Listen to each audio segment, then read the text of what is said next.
tujuan pembelajaran. Yang pertama, ciri-ciri budaya manajemen yang diperlukan di perusahaan multinasional. Lalu yang kedua, yaitu mengetahui keterampilan yang dibutuhkan manajer untuk mengelola perbedaan budaya dalam lingkungan global. Lalu yang ketiga, yaitu pentingnya nilai-nilai etika dalam konteks keragaman budaya. Baik, yang pertama adalah konsep 12.1, yaitu mengelola keragaman dalam lingkungan global. Dunia usaha tampaknya merupakan kandidat yang paling cocok untuk globalisasi, khususnya di sektor industri, keuangan, dan juga jasa. Nah, menurut The Wood tahun 2000, perusahaan-perusahaan di sektor-sektor ini telah mengatasi sebagian besar hambatan dalam proses globalisasi, yaitu yang pertama adalah hambatan ukuran dengan perusahaan multinasional. Kemudian yang kedua ada hambatan waktu dengan strategi jangka panjang. Kemudian juga selanjutnya ada kompleksitas, dan yang terakhir adalah hambatan informasi dan juga komunikasi. Globalisasi perusahaan tampaknya terkait dengan keragaman budaya organisasi yang pada gilirannya terkait dengan internasionalisasi organisasi. Selanjutnya adalah budaya manajemen dan juga perusahaan multinasional. Budaya manajemen seperti apa yang dapat ditemukan di perusahaan multinasional? Terry tahun 2002 membedakan menjadi 3 jenis, yaitu yang pertama adalah budaya manajemen dominan yang meniru negara asal perusahaan multinasional. Misalnya, manajemen Amerika di perusahaan multinasional Amerika Serikat. Kemudian yang kedua yaitu budaya manajemen transnasional dominan yang diciptakan oleh para pendiri perusahaan induk dengan menggunakan nilai-nilai spesifik yang didefinisikan dengan jelas. Sebuah budaya yang terdapat di semua perusahaan multinasional yang beroperasi.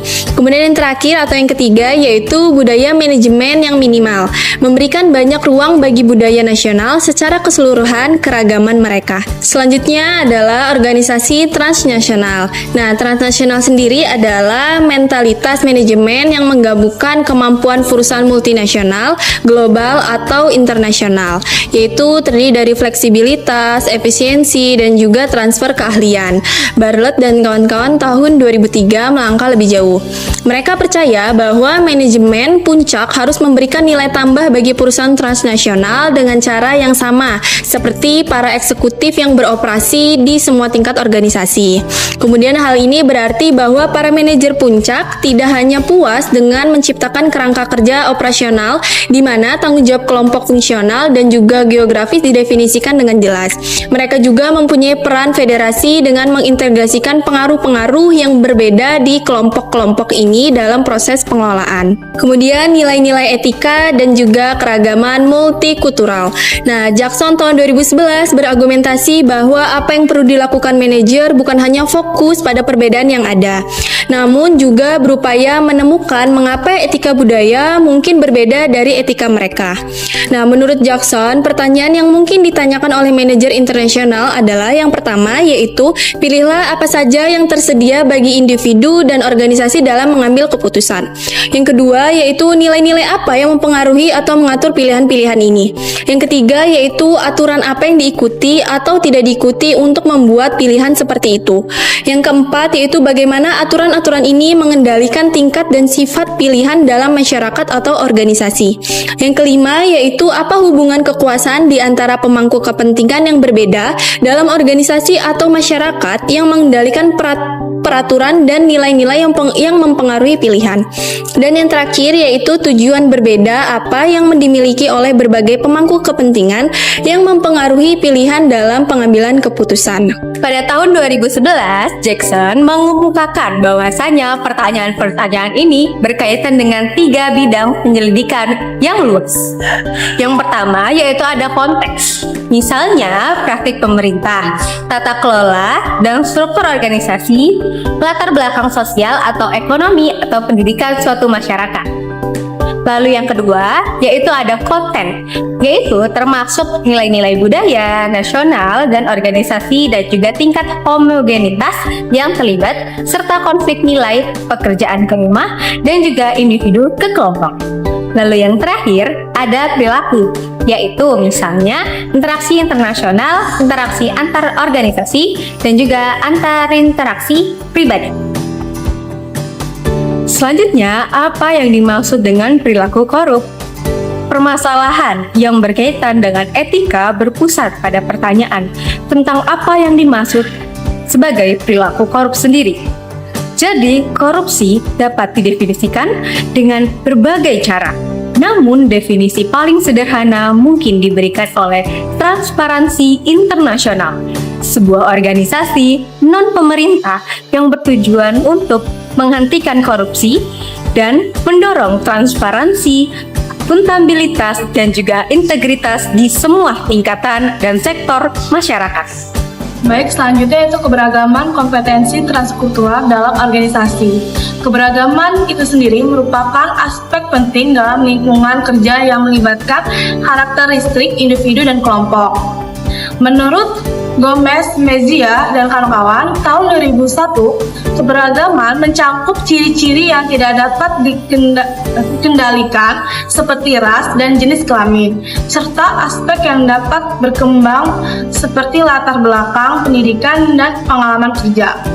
Lalu yang menurut Adler tahun 2002 menunjukkan bahwa keragaman budaya dapat menimbulkan masalah dalam komunikasi dan integrasi, terutama ketika organisasi mengharuskan karyawan untuk beroperasi dengan cara yang seragam. Baik, selanjutnya ketidakpahaman terhadap perbedaan budaya dapat menghambat kolaborasi dan produktivitas. Namun di sisi lain, organisasi multikultural juga memiliki potensi untuk menjadi lebih fleksibel dan inovatif. Keberagaman dapat meningkatkan kesadaran akan kebutuhan konsumen dan mendorong pengembangan ide-ide baru. Lalu manajemen yang efektif sangat penting untuk mengelola keragaman ini, dan pengetahuan dan alat yang tepat. Organisasi dapat memanfaatkan keberagaman budaya untuk memperkuat strategi internasionalisasi dan mencapai keberhasilan yang lebih besar dalam konteks global. Baik, selanjutnya itu kompetensi transkultural, di mana mengelola keberagaman dalam organisasi memerlukan kompetensi transkultural yang mendalam di semua tingkat manajemen untuk dapat beroperasi secara efektif di pasar internasional. Perusahaan harus menerapkan manajemen antar budaya. Ini berarti menyesuaikan cara berkomunikasi, bernegosiasi, dan memimpin sesuatu dengan konteks budaya masing-masing negara. Selanjutnya itu dari Terry tahun 2002, yang dimana menekankan bahwa solusi sederhana seperti daftar larangan dan anjuran tidak memadai. Pendekatan yang terlalu anekdot tidak mencerminkan kompleksitas situasi yang dihadapi. Selain itu, alat untuk memecahkan kode budaya juga tidak cukup. Baik, selanjutnya Topernal dan Williams tahun 2000 menekankan bahwa perbandingan lintas budaya membantu mengidentifikasi berbagai pendekatan terhadap dilema. Beberapa budaya memulai dari orientasi mereka sendiri dan mengakomodasi dimensi yang berlawanan, sementara yang lain dengan cepat beralih ke sudut pandang berbeda sebelum kembali ke orientasi asal. Pendekatan ini menunjukkan pentingnya fleksibilitas dan adaptabilitas dalam manajemen antar budaya yang esensial untuk menghadapi tantangan dalam lingkungan bisnis yang beragam. Baik, materi selanjutnya terkait kompensasi hiperkultural. Kompensasi hiperkultural melibatkan upaya menghadapi tantangan di berbagai tingkatan ketika berinteraksi dengan berbagai pemangku kepentingan yang terlibat. Seperti yang dikatakan oleh Mark dan Press pada tahun 2006, halaman 10 menyoroti sejumlah tantangan penting yang dihadapi oleh para manajer. Yang pertama terkait tantangan keberagaman.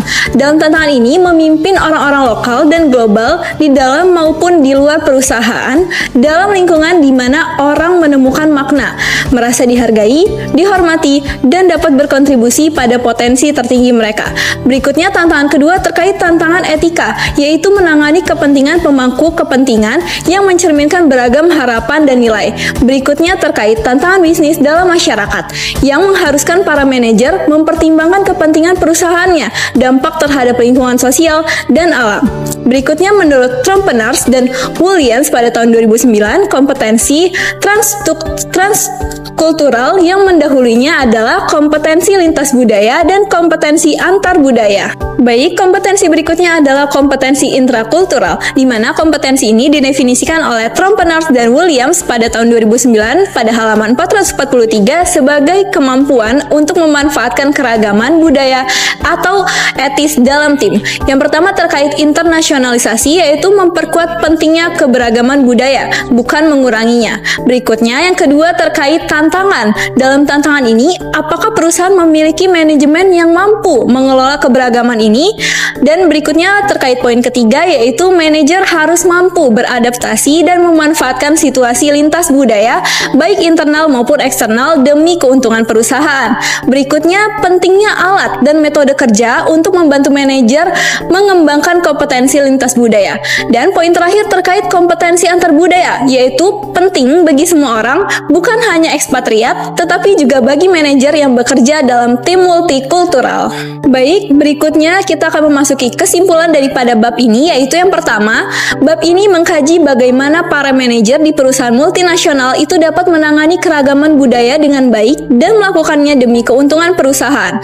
Yang kedua yaitu terkait permasalahan, yaitu bagaimana para manajer itu dapat merangkul nilai-nilai negara di mana setiap anak perusahaan beroperasi sambil memastikan bahwa anak perusahaan tersebut tetap menjadi bagian integral dari perusahaan multinasional. Berikutnya terkait pendekatan transnasional seperti yang dikatakan oleh Bartlett dan Goschal, yaitu terkait fleksibilitas, efisiensi, dan transfer keahlian. Berikutnya integrasi dalam pengelolaan keragaman budaya lokal dan global. Selanjutnya yaitu terkait tantangan etika dalam lingkungan multikultural. Tantangan ini yaitu biasanya seperti perbedaan nilai etika. Dalam hal ini kita harus memahami alasan dibalik perbedaan ini.